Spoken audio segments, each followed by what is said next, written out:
Hello everyone, আর একটা নতুন mini ব্লগে তোমাদের সবাইকে জানাই স্বাগত। আজ হচ্ছে আমার লাইফে একটা স্পেশাল দিন। আজ হচ্ছে 7ই সেপ্টেম্বর, আমার বাবাইয়ের জন্মদিন।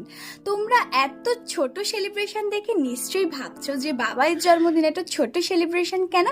আসলে আমাদের একটা নিয়ম আছে, আমার বাবাইয়ের যতদিন না 5 বছরের জন্মদিন ধরা হচ্ছে ততদিন না কেউ জন্মদিনটাই ধরতে নেই।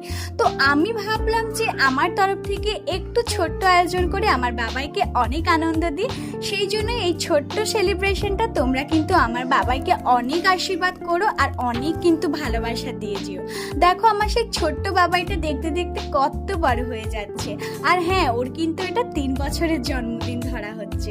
তো চলো আজকে রাতের ডিনারটা কমপ্লিট করে আমার ব্লগটা এখানেই শেষ করছি। তোমরা অবশ্যই জানিও কেমন হয়েছে। ভালো লাগলে কিন্তু একটা লাইক, কমেন্ট, শেয়ার, সাবস্ক্রাইব করতে কিন্তু একদমই ভুলো না। সবাই ভালো থেকো, সুস্থ থেকো, টাটা।